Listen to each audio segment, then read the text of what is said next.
are here at San Diego Comic-Con 2019. You got 3D, the Dudley Boys. You got Bubba Ray. You got Devon. You got Little Spike Dudley, but you don't want none. So I'm dressed up as Jane Foster from the new series, Jane Foster Valkyrie. A Jedi.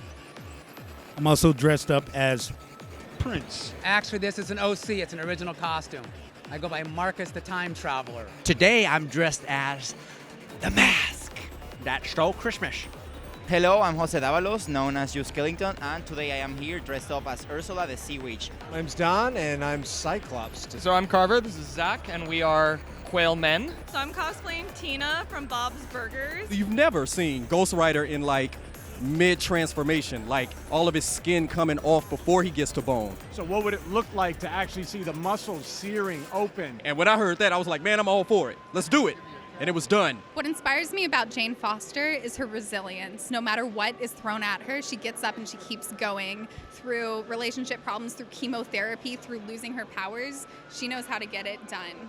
I love Star Wars. I'm a Star Wars fan through and through.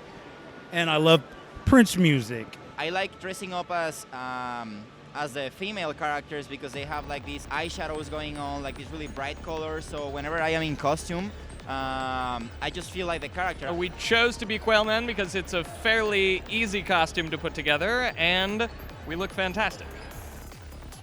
I really wanted to make this because it's really iconic, and even if people didn't know who the character was, they really could get the sandwich, and I can inform them about Bob's Burgers and tell them to go check it out because it's a great show.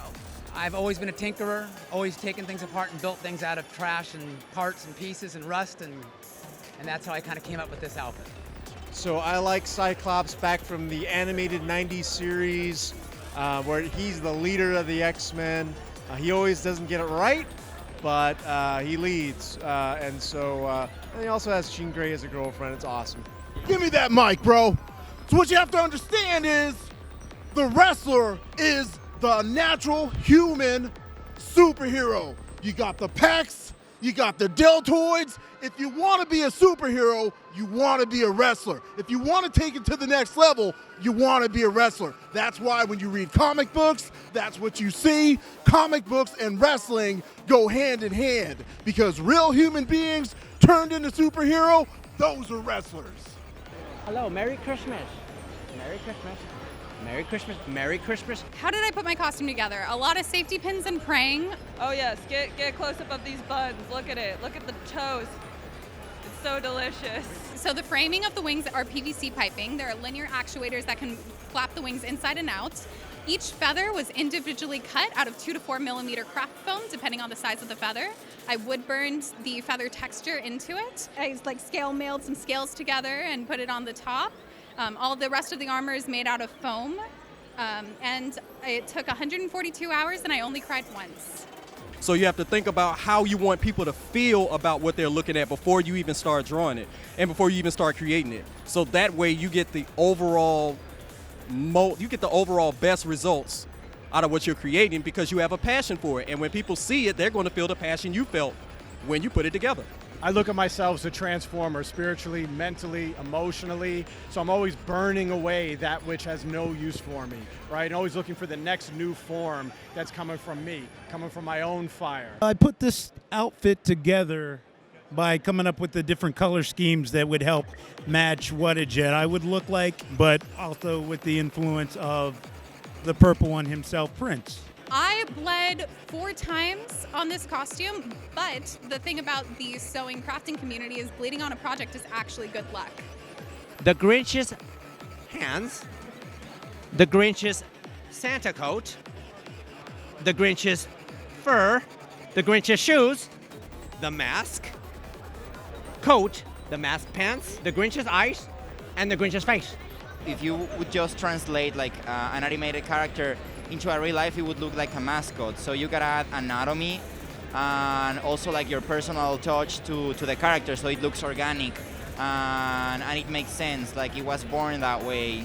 The way we put it together is we live together and we're coming down here and we're like, we need a costume. What can we both do that'll work? And to be honest, the fact that there are 2 of us is definitely what makes the costume because one Quail Man is cool, but have you ever seen 2 Quail Men together before? Purple rain, purple rain. So the part of my outfit that I'm most proud of might shock you. Everyone's expecting me to say the wings, but it is actually this arm guard.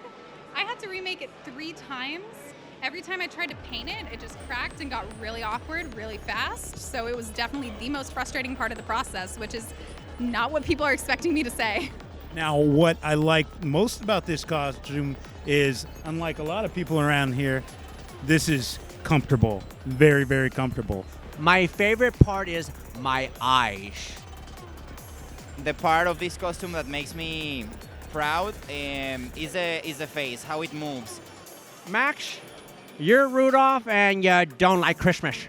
No, you don't. Because you are smoking. Other people are digging these buns too. I love it.